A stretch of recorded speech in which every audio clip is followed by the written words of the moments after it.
Tonight on News 5 Live, a damage assessment in the wake of Hurricane Lisa is near completion.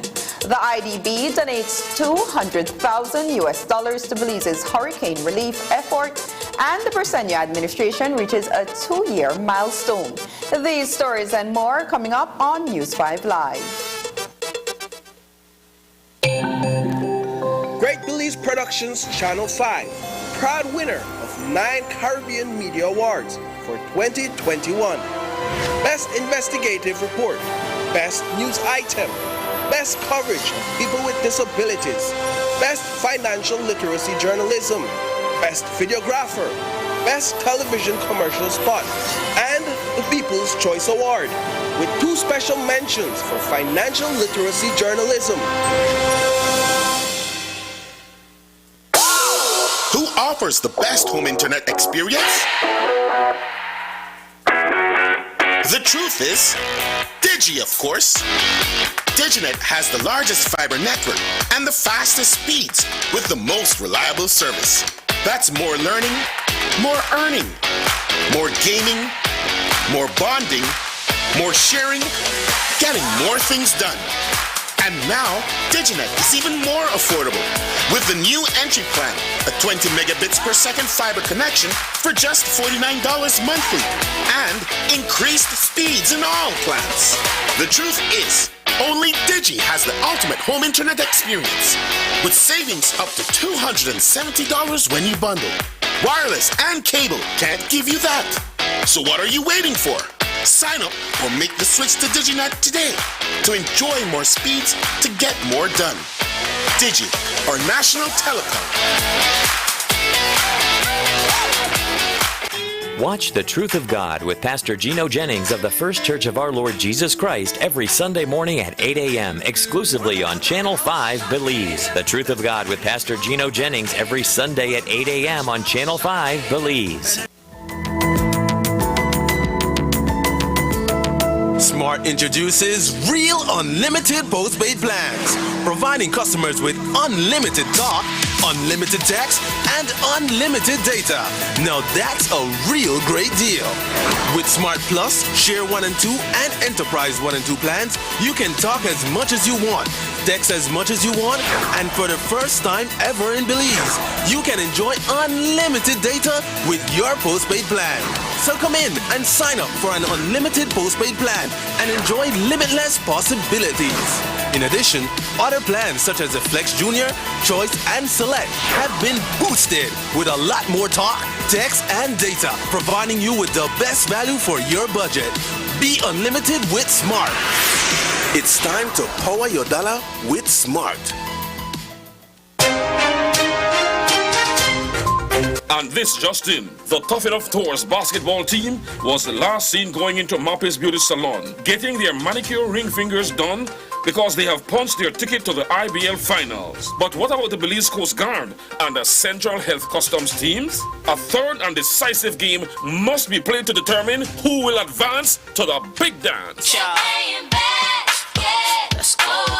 It's the dream game all players dream about. Playing game and hit the winning shot to send your team to the finals. So who is it going to be in this decisive Game 3? Who will advance to the grand finale for a chance to bling the Venice IBL Championship ring? The Coast Guard played like Hurricane Lisa in Game 1 of this 3-game semi-final series. But Central Health Customs answered the call in Game 2 like Wild Gilbert. No, it's down to 1 game and 1 game only. That's what Wild Gilbert. This is as big as it gets. The Belize Coast Guard, led by Buddy Alberto, Party Flowers, John Kelly, and coached by Darren Bovell, battling against the young and upstart Central Health Customs team, who will answer with the #1 point guard in Belize, Lindsay Cooper Lopez, fresh off a 30-point performance in Game 2, alongside Stephen Wade and Akeem Evans, trying to send the Coast Guard back to their base and be the last man standing. The last man standing! Remember, it's this Friday night at the Belize Civic Center, 8 p.m. sharp. 1 game and 1 game only to determine who will advance to the finals. Just another level! Sponsors: Racina's Imports, J&W Supermarket, Mahib's Wholesale, Barefoot Hotel, Cabana Used Clothing, Midway Wholesale, Mirage Belize, Car Guys, Harris Import, Prestige Auto Sales, Cellular World, Fashion Store, VIP Wireless, Nando's Wholesale, Benny's Home Center, Crystal Water, Sprite, Powerade, Travelers, Channel 5 and Channel 7, Creme, Wave, Love FM and More FM. Let's get it on!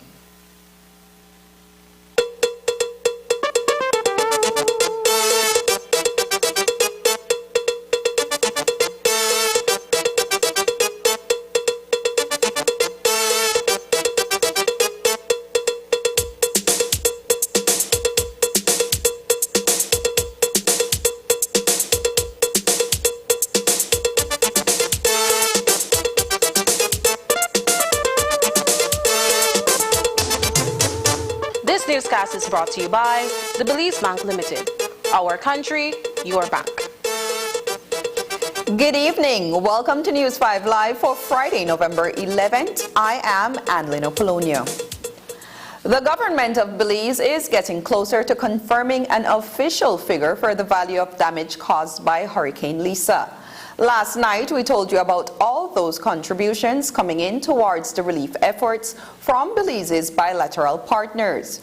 There are more funds for the government to access from the international community.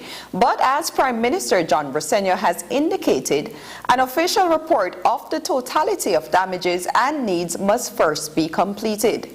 The Damage Assessment and Needs Analysis Committee under the Ministry of Natural Resources, Petroleum and Mining is responsible for that undertaking, and they have been on the ground since Thursday of last week. To date, DANA has assessed a total of 3,000 homes, 2,500 in Belize City, and just over 500 in other parts of the country. Of those assessments, Tennille Hendy, the deputy chair of DANA, confirmed that a total of 280 homes in Belize City have been completely damaged based on their assessments thus far. We spoke with her this morning in Belize City. What I can tell you is that first I have to share my appreciation with the public officers who have been out conducting damage assessments since Thursday. So we didn't waste any time. We had them out from Thursday. They worked through the weekends and up to now. So the efforts or the fruits of that labor is that we have nationally, because we're not only responsible for Belize City, we're responsible countrywide. So far, we have over 3,000 assessments under our belt, and we still have another 200 to do today as other areas are still conducting assessments. So for the committee, which short name is DANA, we look at structural damages. We're looking at flood damages. You know, I might not have anything happen to my house physically, but maybe I was hit by storm surge, so maybe I had 2 to 3 feet of water in my house. I had mattresses, appliances, whatever household items that were damaged. So basically, that's the major data that we collect. We also collect some other demographic data, like we need to know how many children are in the home, how many males or females, do they have disabilities.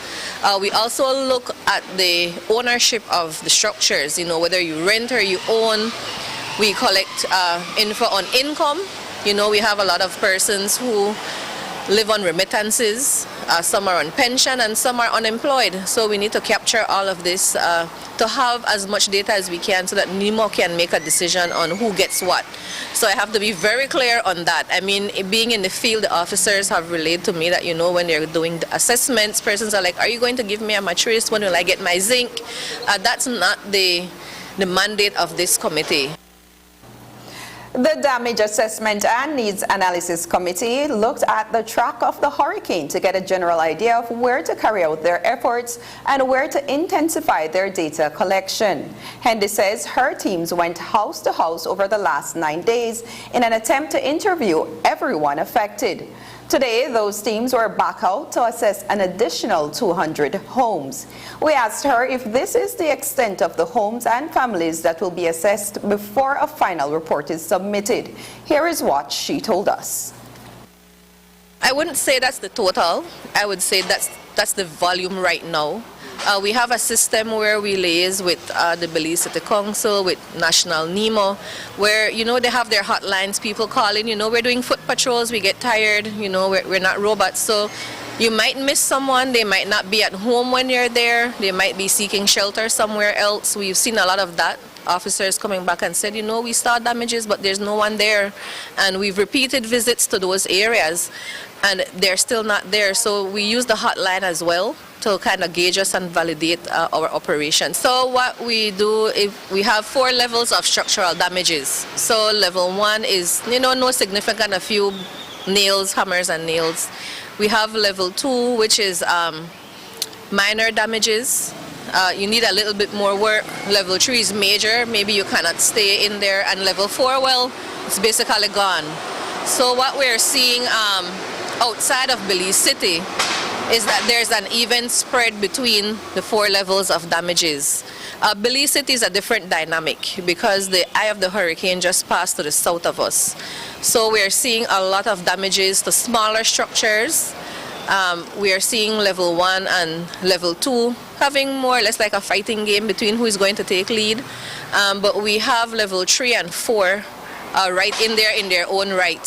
For Belize City, the numbers as of now, we have over 280 houses that we've entered into the platform that's been totally destroyed. That number could go up because, like I said, we're still doing assessments.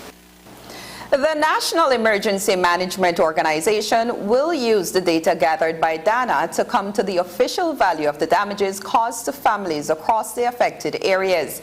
NEMO's final report will then be submitted to members of the international community who are willing to assist in the relief efforts. So in the event your family was affected and your losses were not assessed, you can contact the NEMA hotline to submit your information. And they also spoke with us about the areas that were most affected. I can give you an example where we had a lot of destruction and you had maybe a whole sector of houses that didn't get touched at all. Not wind, not any kind of structural damage, and then behind them you had this total destruction. So we can't really say it's, you know, a clean sweep. We had some areas that weren't affected that much, but what we did see in the Lake Independence and Port Loyola and the Albert is that we had a lot of flood damages, and that's normal given the storm surge. What do you say to persons who may see this and say, well, when I never reach my house and I get damaged, nobody come to me, and I've been at home, they never reach me? Okay, well, I will say that quite possibly we did go, but you weren't there, but still use the NEMA hotlines, all the hotlines available to you, and try to get those calls in, because daily we're doing that. We're collecting information on a daily basis. We're cross-checking it with our database to make sure there's limited to no duplication is the goal, so that we can capture everyone. I mean, in these times, you know, being without electricity was an issue for some people. I can't imagine what it's like being without somewhere to live. The Inter-American Development Bank, IDB, has approved a $200,000 US donation to Belize to help families affected by Hurricane Lisa.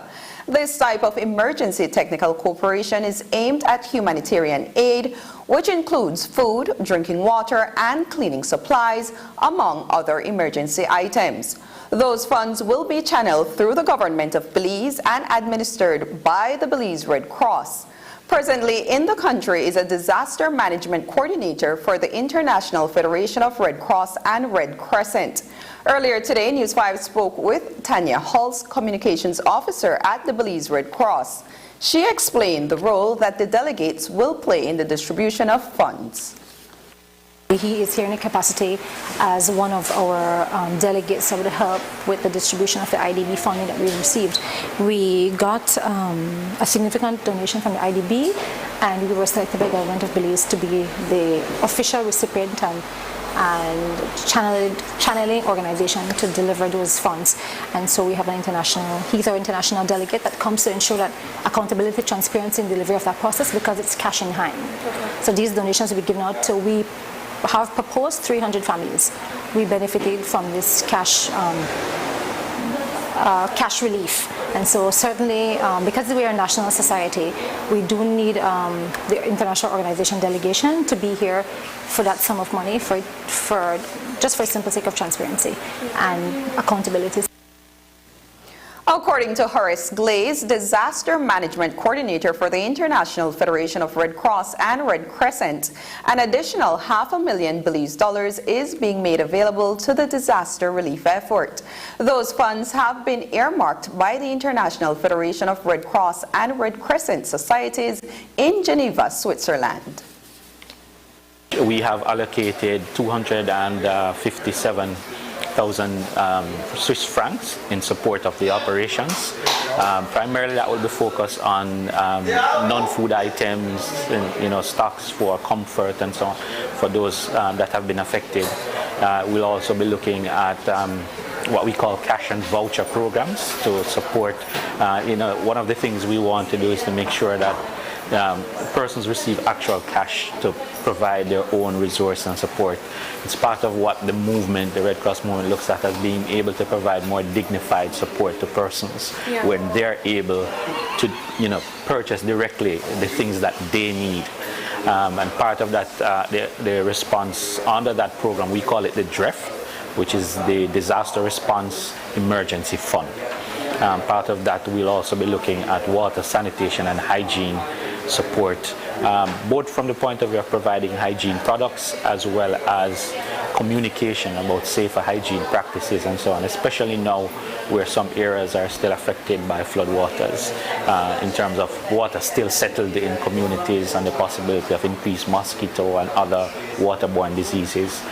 So that's where our focus is on.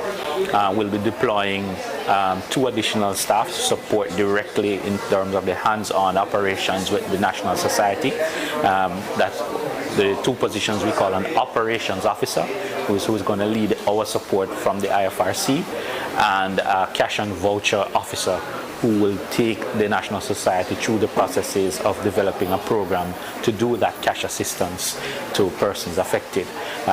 We're targeting roughly 1,000 families for this support across those 3 major components that I mentioned. And so I'm here to get that process going with the National Society and the assigned operational officers, and bring, of course, where needed, the rest of the support from other officers at the regional level. Coming up, BSI on proposed 60-40 formula.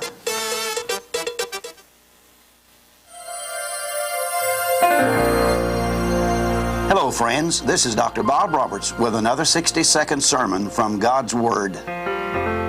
The Bible says, "My son, hear the instruction of thy father, and forsake not the law of thy mother, for they shall be an ornament of grace unto thy head, and chains about thy neck." Mother is one of the sweetest words this side of heaven. There is no one who holds, controls, or determines the destiny of our country like our mothers. Napoleon once said, "She who rocks the cradle rules the world." Proverbs says, "Honoring your mother and father's teachings will crown you with grace and be a chain of honor around your neck." A man stopped at a flower shop to order some flowers to be wired to his mother, who lived 200 miles away, and as he got out of his car, he noticed a girl sitting on the curb sobbing. He asked her what was wrong, and she replied, "I wanted to buy a red rose for my mother, but I only have 75 cents and a rose costs $2. The man smiled and said, "Come on in, sugar, and I will buy you a rose for your mother." He placed his order for his mother and bought a rose for the girl. As they were leaving, he offered the girl a ride, and she responded, "Yes, please take me to my mother." And she directed him to a cemetery where she placed the rose on a freshly dug grave. The man returned to the flower shop, canceled the wire order, picked up the flowers, and drove 200 miles to his mother's home. Tributes are but empty phrases, if in words alone they dwell. We must live the praises due her, if we'd honor Mother well. Today's 60-second sermon has been presented by Christian Foundations of Faith in cooperation with the Baptist churches in your area.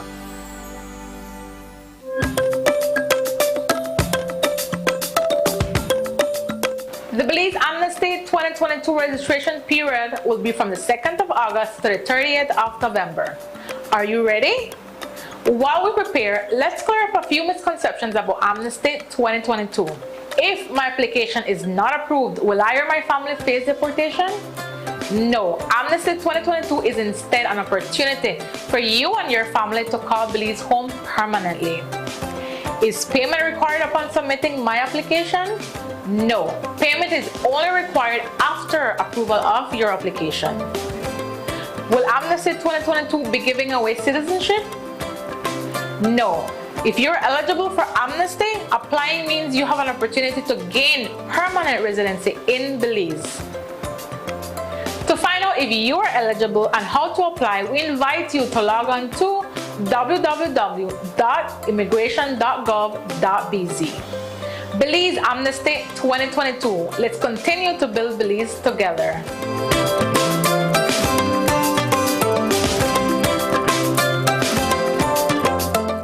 Five facts about the Port of Belize Development Project. This is the Port of Belize today. This is the transformation that the expansion project aims to deliver. 1. The Sustainable Expansion Project has three elements: the bulk, the container, and the cruise facility. All three are necessary for Belize's shipping and cruise industry. 2. Upgrades to the national port with newly developed sustainable bulk and cargo facilities benefit consumers and exporters. Reduced shipping costs will allow for savings to be passed on to the customers. It will also expand the export potential for Belize's manufacturers and grow the economy. 3. The Sustainable Cruise Facility is the only project that will bring cruise passengers and tourism dollars directly from the ship onto the ground in Belize City. The improved guest experience and safety allow tourists to spend more time on land during their visit. 4. Marine transport is already one of the most environmentally friendly forms of transportation. The upgraded Sustainable Port Facility will reduce the current impact on the environment by reducing emissions per cruise and cargo ship. This sustainable project is planned with extreme attention to the environment. Belize's barrier reef is a national treasure which will not be negatively impacted. The project will take every precaution to protect and preserve it. 5. Most importantly, this sustainable investment will provide thousands of long-term jobs within the Port Loyola community. Opportunities for temporary jobs will be created throughout the construction phase. This is the port today.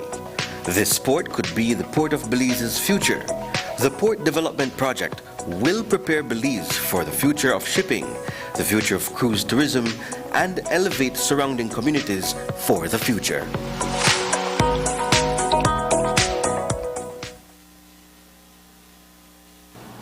We continue our coverage of the ongoing impasse between the Belize Sugar Industries and the Belize Sugarcane Farmers Association, with more from McLachlan, the Vice President of International Relations at ASR-BSI.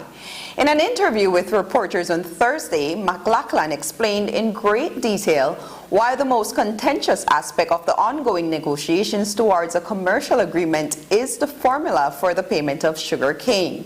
According to the miller, BSCFA's proposal on this issue equates to sugarcane farmers reaping the profits of added value, direct consumption sugar without making any contributions to the production process.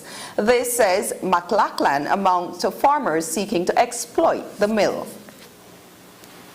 If we looked at 60-40 on a gross revenue, so that means farmers not contributing to any of the ex-mill costs. That's the freighting, the handling charges, the manufacturing allowance to make direct consumption sugars, all of the calculations that go into making it a net stripped value. That's what it means. It's the value of the sugar once you've taken out the costs associated to exporting that sugar and to producing higher value sugars, direct consumption sugars.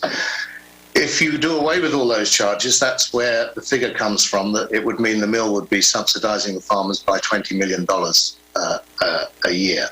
Now, I've explained already how impractical and impossible that would be, because the mill has just completed 5 years of consecutive losses. So no business in their right minds would turn around and say, take this money and we'll go bankrupt. I don't think that's in the farmers' interests, and I don't think it's certainly not in the mill's interests, and I don't think it's in the country of Belize's interests. We have just over this last crop, put $40 million into the economy of the North through the improvements in these cane prices. That's very important, not just for cane farmers. It's important for the whole economy of the North. If we didn't have a sugar industry here, well, it would be a lot more difficult for people, I think. So what we have said is, yes, if you want to go to the 60-40, that's fine, but we will pay you on the basis of the published raw sugar price, because it stands to reason. How would we be paying 60% of the benefit of the direct consumption sugar to the BSCFA if they're not contributing to its additional costs of production? That makes no logical sense. It's completely irrational, and it's, in my view, simply a way of trying to exploit the mill. And the conversation regarding the signing of individual agreements between farmers and the millers came up once again in Thursday's interview. ASR-BSI says it remains open to signing individual contracts with any sugarcane farmer who intends on doing so, because the mill will be unable to accept sugarcane from farmers without a signed agreement. It's really not up to us to push for anything. I mean, people have a legitimate right to contract in whatever way they wish. The bottom line for us is we want to receive the cane, of course, and I'm sure the cane farmers want to deliver it. It has to be done in a fair and appropriate way based on commercial terms that are agreed by both parties. It's as simple as that. So then you're open to farmers coming to you and signing such agreements? Well, we always have been. I mean, it's not up to us. I mean, that's the law allows people to contract however they wish. So, but we have been criticised of going out and trying to break up associations. That's not what we do at all. We want to receive the cane from every cane farmer that's there. I mean, that's basically what we want. It has to be done on the basis of an agreed commercial agreement. A policeman was arraigned today in the Belize City Magistrates Court on a charge of perverting the course of justice. It follows an alleged incident outside of an establishment on Newtown Barracks 2 weeks ago, when the policeman reportedly took away a man's gun and kept it in his possession. Police Constable Herman Ramos is accused of taking away and keeping a handgun belonging to Mervyn Domingo on the night of Friday, October 28, 2022. Domingo had reportedly discharged his 9mm Glock brand pistol in public, and Ramos stepped in. Today he was read the charge but was not required to enter a plea, as per the request of the prosecutor, pending further instructions from his superior on the matter. The magistrate granted the request and offered Ramos bail of $2,000 plus one surety of the same amount, which he met. His next court date is set for January 12th, when the prosecution is expected to disclose the evidence against him. Earlier today, 22-year-old Curtis August pleaded guilty to handling stolen goods in reference to several guns that were stolen from the residence of former Commissioner of Police Alan Wiley. He was fined $1,500 plus $5 cost of court to be paid by March 31st, 2023. In default, 6 months imprisonment. Wiley's home was broken into on the night of Sunday, November 6th, while he was away. August was initially charged with 2 counts for the same offense in connection with the discovery of some of the guns at one location. But he is now also charged in connection with the discovery of more of the weapons that were stashed at another location. The guns were found in Lemonal Village, Belize District, and in Palmar Village, Orange Walk. August's attorney, O.J. Elrington, explained how his client managed to secure a fine rather than jail time. And there was no accusation that my client himself conducted the burglary. But however, that he did admit to handling the stolen goods, and because of that, and he pled guilty, and therefore was allowed to have a custodial sentence. Of course, some of the mitigating factors, which is what we spent the majority of the time submitting to the court, was the fact that this was my client's first offense, the fact that he assisted the police, he was very cooperative with the police, and that at the earliest possible convenience he pled guilty to this matter, and therefore the court in its discretion granted him a fine of $1,500. A package of suspected cocaine weighing approximately 1.1 kilograms was discovered on November 7th in the vicinity of Key Chapel. Police were informed that on Sunday, October 6th, during the late hours of the night, a black rectangular parcel was discovered. Upon closer inspection, it was observed that the content appeared to be the suspected narcotic. Police sealed, labeled, and deposited the suspected as found property. Police are investigating what appears to be a suicide at the Belize Central Prison on Thursday afternoon. Officers were summoned to Tango 8, where they observed the motionless body of 23-year-old Evan Morales Gonzalez on the ground with marks on his neck. An initial investigation revealed that around 11:25 a.m., a prison officer making his rounds saw Gonzalez hanging from the wall, gasping for air. He reportedly removed Gonzalez and called the prison medic for assistance. All efforts to resuscitate Gonzalez were fruitless. Gonzalez's body remains at the KHMH morgue, where it awaits a post-mortem examination. After the break, carbon credits negotiation at COP27. But first, here's the weather report from the Belize Meteorological Services.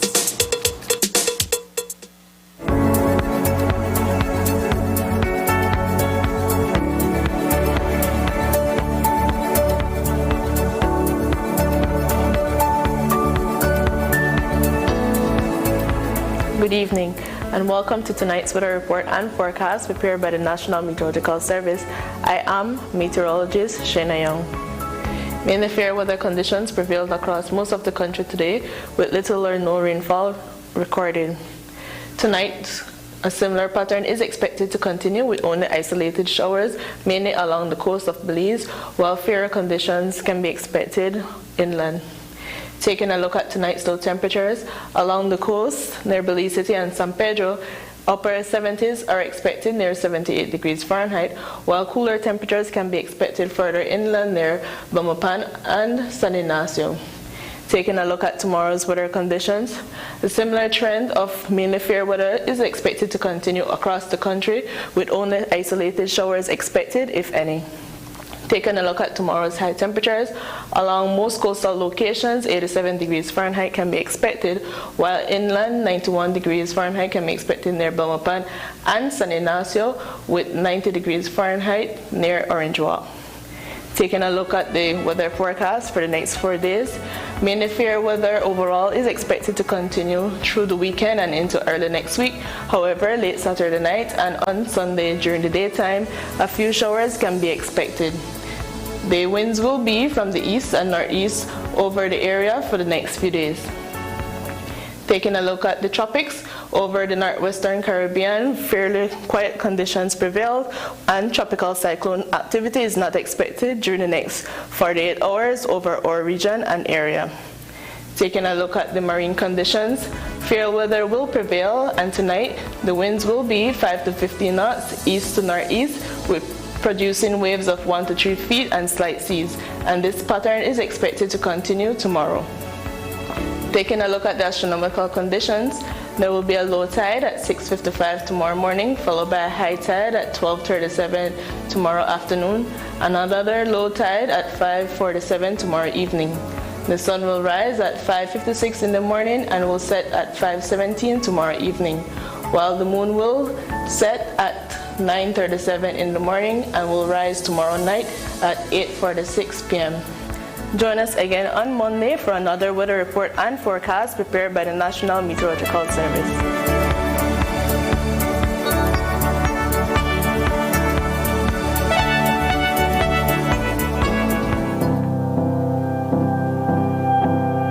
Safe, welcoming, the start of a new chapter. Your home is one of life's biggest investments. Let's protect it. Have you made any recent additions to your property? If so, your home may not be adequately insured. The average clause states that if the amount insured is less than the cost to rebuild, you, the insured, will become your own insurer for the additional amount. To better understand this, let's look at two homes equally valued at $150,000. Home 1 was insured for $150,000, but later, an additional $50,000 was invested into the home. This means that the home is now inadequately insured for only 75% of its value. Home 2 was insured for $150,000 3 years ago, and you haven't invested in any additions. However, inflation and the rising cost of building materials mean that rebuilding the same home today will cost $180,000. This means your home is inadequately insured for only 83% of its value. Therefore, if both homes suffer a $50,000 claim in damages, Home 1 will only be entitled to 75% of this claim, $37,500, and Home 2 will only be entitled to 83% of the claim, $41,500. To avoid this from happening to you, we invite all policyholders to call your Atlantic Insurance agent for guidance today. Being adequately insured gives you the peace of mind to focus on family and life's precious gifts. Atlantic Insurance, insuring you from life's unexpected.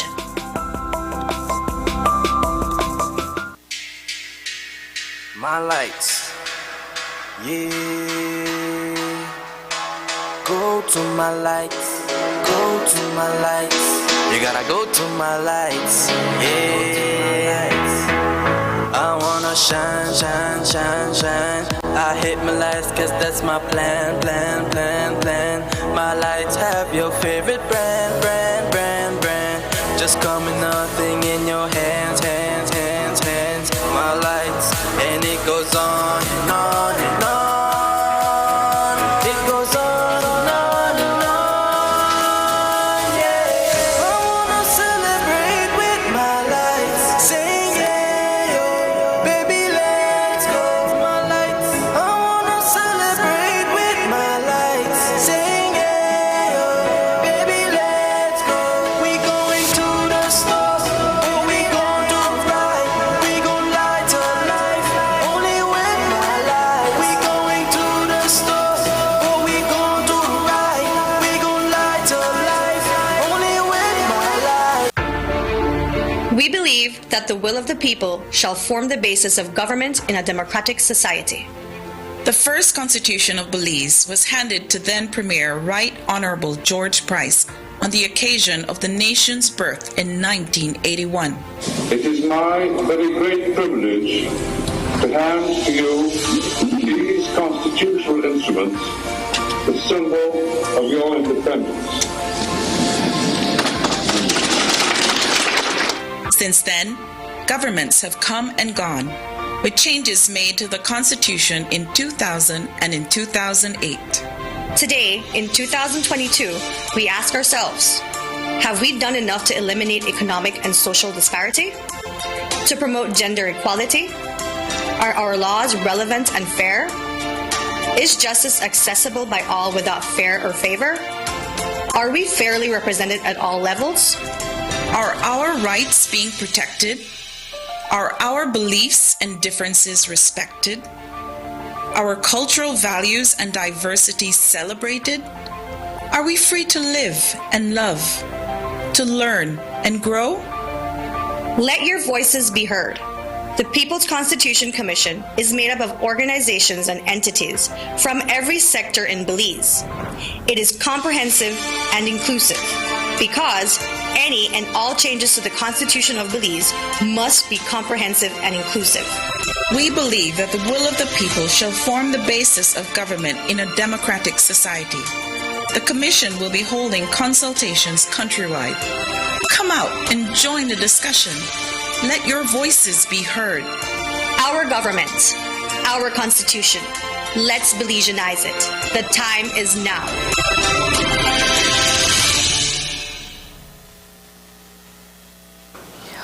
Article 6 of the Paris Agreement has been a sticking point in negotiations at the United Nations Conference of the Parties, specifically because it addresses climate financing.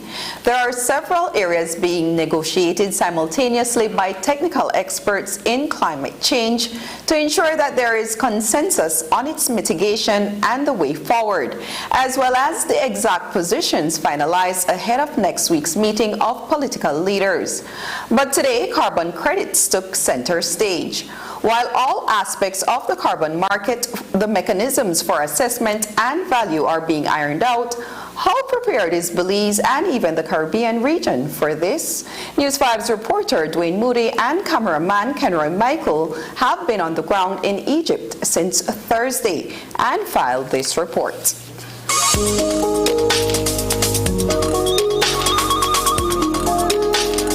It's day 2 of our on-the-ground coverage of COP27 here in Sharm el-Sheikh, Egypt, where everything climate change is being discussed. Today, the underlying theme is carbon credits, from the registering of these credits for countries to its sale and everything in between. Carbon credits, the sale of carbon credits, the estimation of the various countries, their carbon potential. That's the undercurrent at this point. While yes, they're negotiating to see, what the market is going to look like, the difference between sovereign credits, sovereign credits mean compliance, tapping into the compliance market, and of course a voluntary market. The discussions with some of the donors, some of the stakeholders, some of the various institutions is, okay, so you have carbon credits, what's your potential as a country, how can we assist you in either putting mechanisms in place or actual purchase your carbon credits. Governments and ministers of finance wants to know how can we get additional climate finance from monetizing our blue carbon and our carbon assets like seagrasses, mangroves and forests to cause more monies to flow into the region for them to then invest that money in climate resilient development. So where is Belize in this process? Chief Climate Change Officer Dr. Lennox Gladden says that as a country, we have been readying ourselves for this type of climate finance. Over 60% of Belize is still on the first cover, and the successful implementation of the Reducing Emissions from Deforestation and Forest Degradation Program, better known as the REDD+, coupled with a recent study done on the mangrove forest and its potential to sequester huge amounts of earth-warming carbon dioxide from the atmosphere, there is a good estimation of Belize's carbon stock. We have some pre-2020 credits that we already know how much that potential is, but we also recently concluded and it's the first of its kind in the region that looks at mangrove carbon, right? So we did a national assessment that looked at mangrove carbon through the assistance of Pew. Of course, Nadia Bud back in Belize, she was very instrumental in that process. We had 14 institutions, so it was a robust collaboration and work getting done on the ground. So through that assessment from mangrove carbon, it was between 22 and I think 25 teragrams of mangrove carbon, right? So that is quite significant, but it is there. Now it's to interpret that to results-based payment. And so with the negotiations, the mechanism for registering carbon stocks across countries and getting the best price for value are being discussed. There's a prerequisite to that, whereby we have to submit certain documents to the UNFCCC. We have to have our social and environmental safeguards in place. The National Forest Monitoring System that needs an updated forest reference emissions level. So documents, but that is more on the documentation side. For us to market, enter the carbon market, we have to have that national registry, or a registry per se. Because at the end of the day, it needs to be accounted in some form or fashion to what is going on here under the UNFCCC process. There's a compliance in a voluntary market. The state actors need to know what that is going to look like, if you're going to sell on the voluntary, if you're going to sell on the compliance, and how we tabulate at the end of the day. We're not selling just to sell's sake. We're selling to help to enhance all these activities with both local and indigenous communities, so that the branding for Belize, it is really up there, and that helps to increase the price that you can get if we choose to venture into the carbon market. It It is about Belize getting the best bang for your buck for having actively conserved and preserved our forests when entering the carbon market. So does it get a better value if it's addressed from a regional perspective? We want to develop a regional policy and legislative framework that will guide CARICOM's participation in the markets so that when the governments engage, they go in with their two eyes open to get the best deal and that they don't jump on the first opportunity that comes that may turn out to be a bad deal. The second is that we have to understand what the carbon stocks of all our countries are. How much carbon does Belize have? How much carbon does Barbados have? Suriname, Guyana, Jamaica? Because once we know what we have and we treat this as a regional project, we're in a better position to negotiate the best deals. Requests have been made for sit-downs with Belize for the purchase of carbon credits, but Dr. Gladden says that those negotiations will be up to the government to accept a price, and that is where it stands with the carbon market for Belize currently. Reporting from COP27 in Sharm el-Sheikh, Egypt, Dwayne Moody for News 5. Annually at the United Nations Conference of Parties, the Caribbean is represented by the Caribbean Community Climate Change Center, which coordinates the region's response to climate change by working on effective solutions and projects. At its pavilion at the International Conference Center in Egypt, CARICOM is resolute in its position. 35 million lives, dreams, and aspirations are at risk in the Caribbean alone, and the impacts of climate change are real. Executive Director of the 5 Cs, Dr. Colin Young, says that action needs to take place now. But even if the decisions taken in the previous conference, which was held in Glasgow, Scotland last November, are implemented now, Dr. Young says that it isn't enough to get the region to where it needs to be. I want to be very clear on that, and that is why you'll find that CARICOM is still very much, along with AOSIS, pushing to make sure that the countries do more than just what they promised in Glasgow. We want them to do what they promised in Glasgow, plus more. Why? Because the world has become an even more dangerous place from a climate impact point of view since 1 year ago.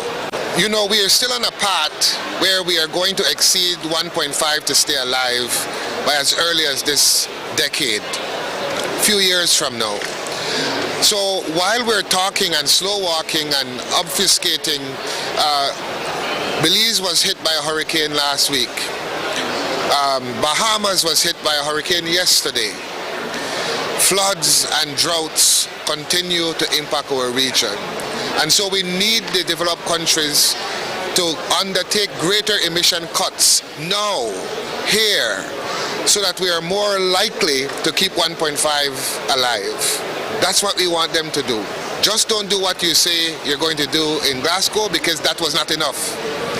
We also want them to make sure that the money comes to us faster and quicker. They failed to reach the 100 billion. And they won't meet it this year either. That's absolutely unacceptable, because we're suffering from something that we did not cause. And then 3, we made a little progress at this COP. For us, it was a red line that loss and damage was included on the agenda of the COP. From 1991, CARICOM has been pushing for this agenda item to be on the COP. We finally succeeded in having an agenda item, and it feels as though it's such a big win. But the truth is that it just gives us now the room for us to talk about how we will proceed. And one of the outcomes we want from this is that there is eventually going to be a facility, a fund that is capitalized, that then can provide grants in a quick, efficient, fast way to countries who are suffering immense losses and damages from climate change. Ambassador Carlos Fuller agrees that the larger countries that are historically responsible for the climate change issue facing the world today have not been doing enough. In fact, he says that they have exacerbated the situation. And while they may not be suffering the immediate impacts of climate change, they are certainly experiencing it indirectly. We continue to press on the issue of historical responsibility. Yes, they got their development through the use of fossil fuels, and so they created the problem, maybe inadvertently at the beginning, but since 1992, when they had the convention established in Rio, then they knew better then. So, and in fact, the agreement in Rio in 1992 was that by the year 2000, their levels of emissions would go back to 1990 levels. In fact, it has continued to skyrocket. So they have not lived up to their obligations, and we take them to task on that issue. And we also try to remind them, if you don't address the issue now, you're seeing what happened in North Africa with all the refugees going northwards. You're now seeing it in Central America, all the refugees going northward. They will feel the impact either directly, well, both directly because of the forest fires, the hurricanes, the flooding and so on, and indirectly as refugees start to flood their borders because even more worse impacts in our area. But Belize's lead negotiator and UN representative Carlos Fuller says that this COP is being used to ramp up the implementation of the Paris Agreement, which was adopted back in 2015 and addresses core issues such as mitigation, adaptation, and finance. A mitigation work program is being devised to ensure that the world is on the 1.5, that is, degree track in this 2020-2030 period. Ambassador Fuller chaired the contact group coming up with the program, but says that there is only one of two options for world leaders to consider. We're working on that all this week, and I have to prepare a final draft this evening, which will then be presented to the parties tomorrow to be submitted to the COP presidency to be adopted next week. So that is going to be an important thing, because for us 1.5 is survival for us. Absolutely.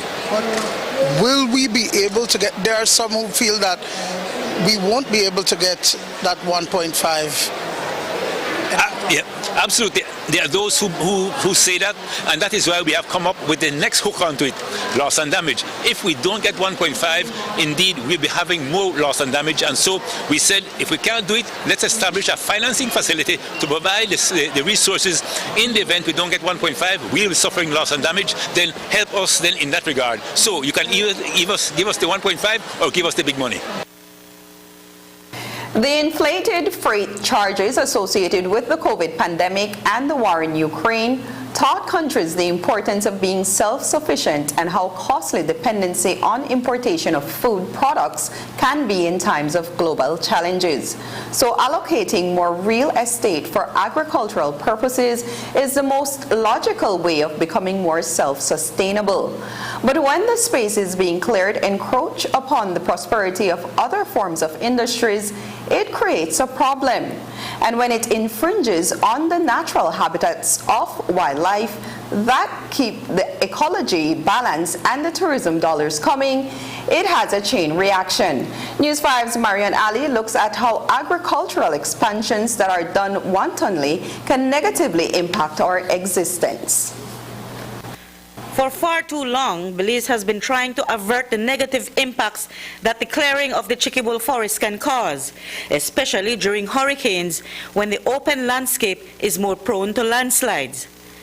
But while we fight to keep that portion of our country pristine, closer to civilization, we are committing the same transgressions when we clear away land that holds equal importance, the grander scheme, such as in ecology. If we begin to lose what we have in the marine environment and in the terrestrial environment, that industrial base that tourism offers will start to fade away. If you remove jaguars and pumas, you'll have an explosion in some of the animals that they feed on. Yeah. And if you start to have an explosion in those populations, then whatever those populations eat will become depleted, and the whole system begins to fall apart. Dr. Omar Figueroa, a jaguar and puma expert, shared with us recently how very important it is for us to develop sustainably and with balance, so that every other component of life can thrive in their own right. To allow for one more than the other, in this case, agriculture, will throw off the balance that preserves even human life, Figueroa says. Now, agriculture is extremely important for our country, but at the same time, we need to understand that if we don't pay attention to the ecology of our natural systems, we will be doing a disservice to the very same population that we're trying to protect. When wildlife is displaced because of encroachments on their natural habitats, those animals become problematic to the cattle and domesticated animals within the same areas that take over their spaces.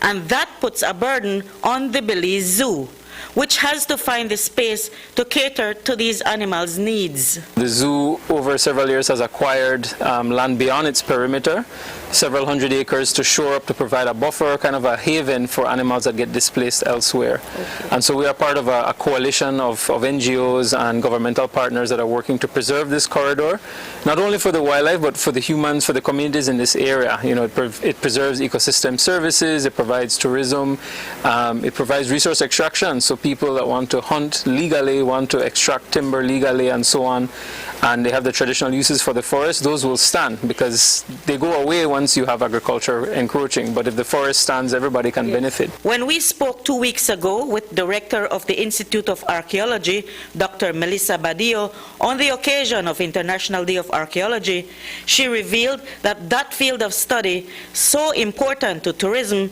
also has a problem with agricultural encroachments. There's a lot of agriculture development in the country, and it poses a big challenge for us because it means that land is being cleared, and sometimes irrespective of whatever is on the property. From recent surveys that we've been able to do with LiDAR, the use of LiDAR technology, we see that Maya mounds are scattered across almost the entire country of Belize. So without a doubt, there has to be some destruction, but we are striving to get to that balance. News 5 tried to get the Minister of Agriculture, Abelardo Mai, to comment on this issue today, but he was engaged in meetings. Reporting for News 5, I'm Marion Ali. When we return, the People's United Party celebrates 2 years of Plan Belize.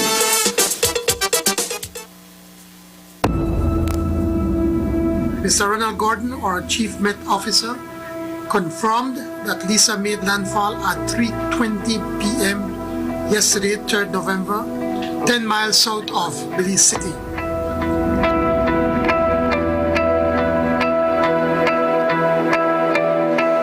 The impact of Hurricane Lisa on Belize City has been devastating. Families' lives have been disrupted.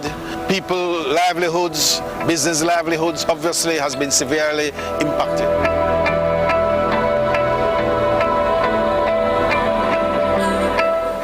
The goal really is to transform these hurricane weather-beaten streets and neighborhoods into livable, traversable spaces again.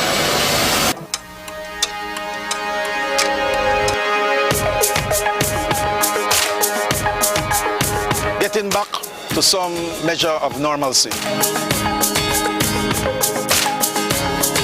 It's a wide cross-section of partners encompassing both public, private sector, of course being led by the government of Belize, the Ministry of Infrastructure. We have NEMO with us, we have CIMO, we have the Belize City Council, the Orange Walk Town Council, the BDF, the Coast Guard, and a wide scope of other partners. Obviously, their efforts here today is being met with great enthusiasm and optimism by the people of Belize City.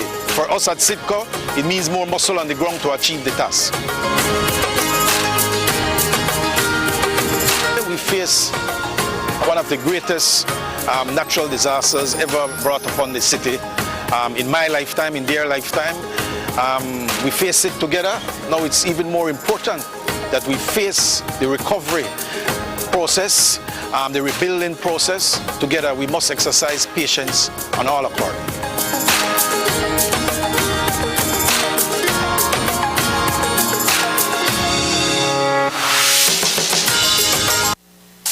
Time to wake up. Time to prepare for the day. Time to learn. Time to make a difference. Time to look after yourself.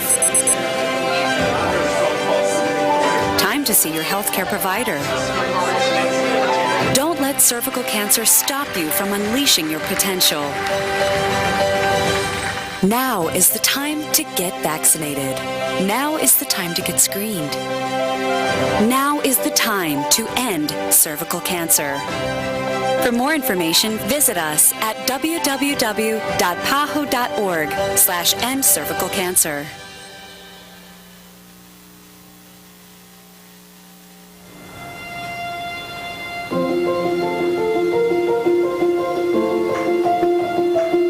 I will be there. Thank you so much. Why are you so excited? Let me tell you a secret. I just got off the phone with Sarah.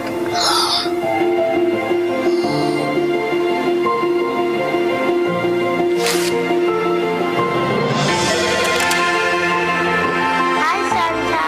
For Christmas, I want a pea shooter, a football.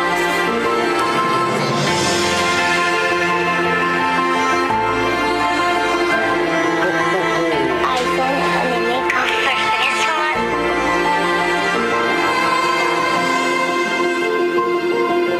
Oh, come on. 1 second.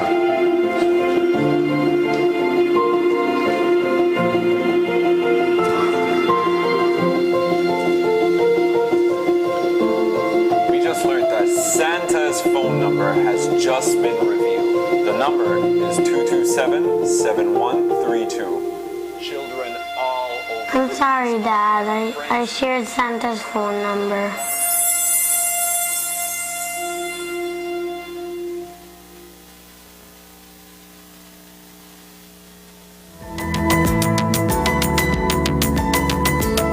Smart introduces Real Unlimited Postpaid Plans, providing customers with unlimited talk, unlimited text, and unlimited data. Now that's a real great deal. With Smart Plus, Share 1 and 2, and Enterprise 1 and 2 plans, you can talk as much as you want, text as much as you want, and for the first time ever in Belize, you can enjoy unlimited data with your postpaid plan. So come in and sign up for an unlimited postpaid plan and enjoy limitless possibilities.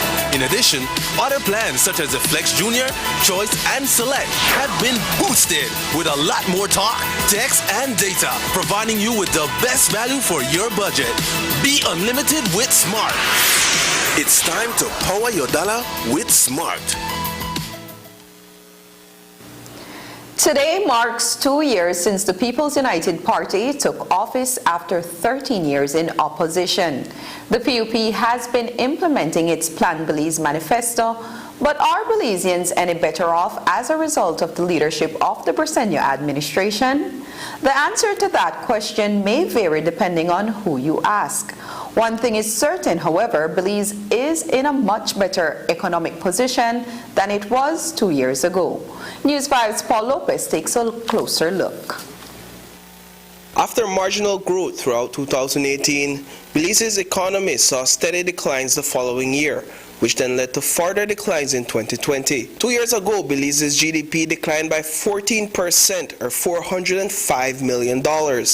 This resulted in a debt-to-GDP ratio of 133%.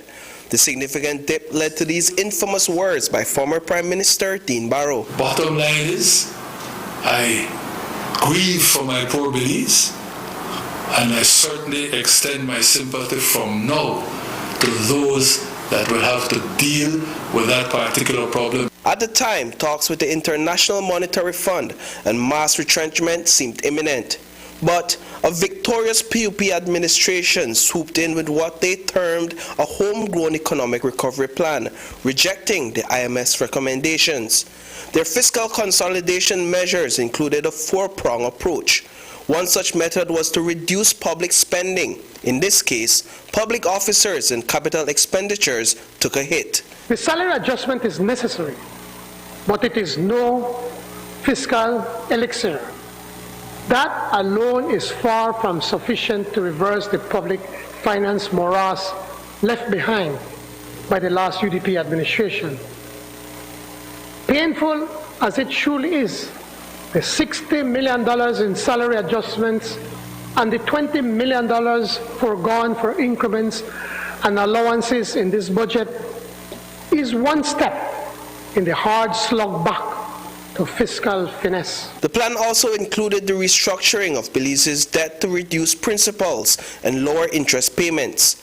Along came the signing of the Blue Bond, an effort that began under the previous government. Automatically, our debt to GDP ratio falls by 12%. Our external debt falls by an even greater percentage, more like around 20%. So the benefits are gained already. In terms of opportunity, recall that when this administration came into government, the state of public finances, the state of the economy, there was no fiscal space. In fact, the government was borrowing $1 million a day roughly in Belize dollar terms. We're not borrowing $1 million a day. By May of this year, the IMF declared that Belize's economy is recovering strongly, with a reduction of public debt by 12% and a real GDP growth of almost 10%. So much so that a few weeks later, the House of Representatives reinstated the 10% of public officers' salary that was withheld. Last year when we met with the public officers, we said that we had to cut salaries and allowances, and the projection was that we were going to do it for 3 years. But because of the performance of the economy, because of the hard work that the People's United Party government has done in the past year, we are now returning that 10% and allowances to our public officers 2 years in advance, Mr. Speaker. 2 years in advance. And I hope that the member from Albert and Mesopotamia and Colette will also get up and support this bill. Soon after, Cabinet approved the MSME policy and strategy for 2022-2025. And on August 5th, the Briceño administration launched the MSME Roadshow. This was on par with the PUP's commitment to incentivize and engender economic growth. Even though we are working tirelessly to provide support for MSMEs, there are still too many of these businesses that lack the fundamentals needed for growth and development. They lack access to affordable financing. Many lack technical expertise. They lack understanding of scale, understanding of making data-driven decisions, and the importance of marketing and product development. More than 370 businesses and over 1,000 entrepreneurs benefited from the roadshow. Today, Belize's debt to GDP ratio stands at 89%, a far cry from 113% in 2022. Notwithstanding the PUP's Herculean effort, fiscal turbulence still looms, with unprecedented inflation and a poverty rate of over 50%. As I tell everybody, the best social program that we can have going in Belize is putting people back to work, and that's what we've been doing, and that I want them to understand that we're doing everything possible to make their lives better, that we every day think about them and trying to find ways to improve lives and to make it easier, and that we understand and feel for them. The next chapter of this story is the proposed increase of the minimum wage to $5. Reporting for News 5, I am Paul Lopez. Belize City resident Elston Willoughby was badly injured earlier this year while on the job at the Port of Belize Limited. The carrier stevedore was wounded when a shipping container crushed his right arm. Since then, the waterfront worker has been forced into retirement after being deemed medically unfit to work. In the wake of the incident, Willoughby has been trying desperately to collect an insurance claim as he is in dire need of further medical attention outside of the country. He stopped by our office today to share his frustration with the insurance company. I get my hand hamburger at the port, while working, calling a road call, the container smashed my hand, and because due to the crane, the crane stall, and that's what caused the problem, got my injury like this. Right now I'm in very, very bad pain, I no got no kind of financing to take care of myself, because it's very expensive. So what is the issue? Is it that the insurance company is delaying in terms of reaching a settlement with you? Exactly. They said they want to settle. Yes, they said they want to settle. So they call my lawyer, and my lawyer called me, and they tell me, Mr. Wilbur, that they need a report from the doctor. So I gone 3 weeks ago to do the report. The doctor gave me the report, and then I give it to my attorney. But the insurance is taking too long, you know. That's why I'm here, to find out what is the problem. The insurance, RF&G, you know, they don't really touch base for me. You know, they don't really call me and tell me what are the problem, you know. But that's why I have to come to you guys, you know, to deal with my problems and my issues. Because right now they affect me bad. Right now I'm in pain. I'm speaking to you guys. My hand really messed up, you know. The doctor told me that I have to go seek further attention. You know, right now I need my money. A statement from RF&G indicates that the matter is being handled despite the protracted timeline it has taken. Comedy Belize organization is bringing laughter to Belize through its Can't Hold Me Down comedy show featuring stand-up comedians White Yardie out of Jamaica and Belizean David Murray and Patrick Perfeet. The show is scheduled for 2 nights on the 2nd of December and the 4th of December in Belize City and Orange Walk, respectively. We spoke with Delroy Fairweather, a member of the Comedy Belize organization, about the event, which promises to deliver a bellyful of laughter. We are trying to bring back stand-up comedy here to Belize. I know, you know, we have other organizations that does the same thing. We did our first major event here in Belize. It was back in 2019. We brought in this international comedian, White Yardie. He is actually a Jamaican-born or a UK-born, but he's from Jamaica because he spent most of his time in Jamaica. You know, imagine seeing a white person and speaking fluent patois, you know, and that's one of the things that he brings to the table. Alongside him, we'll have a lot of people know him very well, David Murray. He hails from Independence, a young and upcoming comedian. Very popular. He does a lot of social media presence where he you know, just create different contents and so forth. And then we also have Patrick Perfeet, and I think a lot of people know Patrick from the Daily Shush. So what we're doing, we're bringing these guys together. We're having this comedy show on December 2nd at the Bliss Institute. Basically, our ticket prices are $75 for VIP and $60 for general admission. The show starts at 8 p.m. sharp. And basically it will be a night of laughter, 2 hours non-stop comedy. Tickets, basically you could get tickets from myself. You could contact me at 610-5190, or you could contact my wife at 610-2601. You could check out our social media page. We have a Comedy Belize social media page. Just ahead, Red Cross volunteers shine bright during hurricane relief. How are we to measure the success of our lives? For many, an ordinary life should have the following: a job, a house, enough money to buy a new car. But what if we threw out the ordinary? What could escaping ordinary at our jobs do? How about for our marriages? What if I told you we could all be escaping ordinary? Join us as we begin our new series. Taking its name from the venerable father of the nation, the George Price Highway stretches 77 miles from Belize City to Benqueviejo. Originally built in the 1930s, this cross-country highway system is the artery that links Belize to Central America at the western border with Guatemala.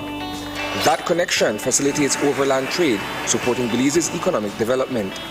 Winding its way across the scenic countryside, the George Price Highway from Roaring Creek to Esperanza has been fully reconstructed to meet international standards, with particular emphasis on road safety.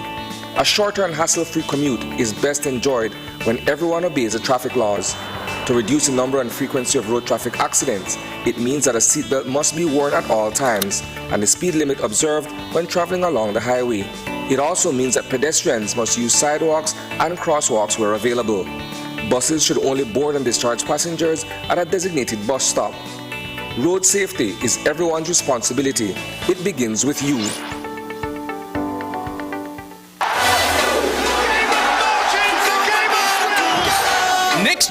lleva a Qatar.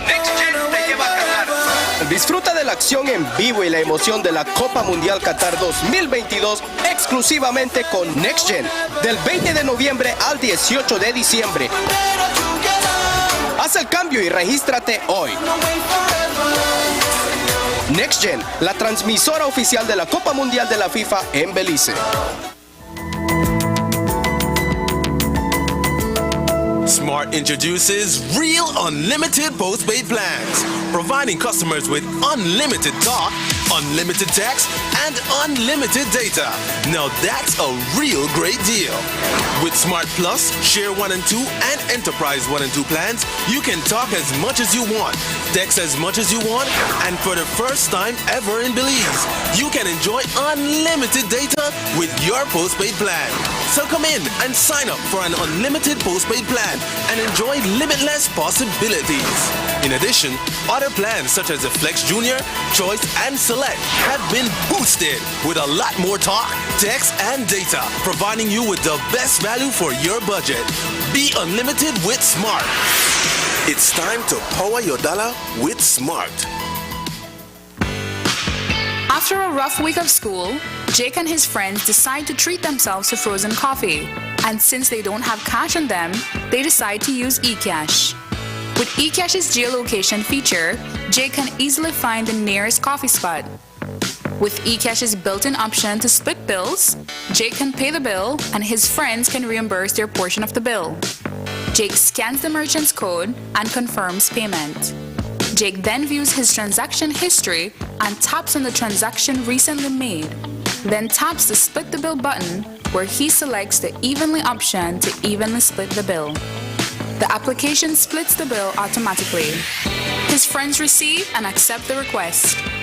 Geolocation and splitting the bill via eCash makes Jake enjoy his digital lifestyle. Last week, the country needed a look on the bright side as we anxiously awaited the arrival of Hurricane Lisa to make landfall on Belize. It's been 10 days and we have seen several good news, particularly in the manner in which communities have come together to help each other. This week, Sabrina Daly takes a look at volunteering through the mighty organization of the Belize Red Cross. On the Bright Side is brought to you by Uno, a brand committed with the future.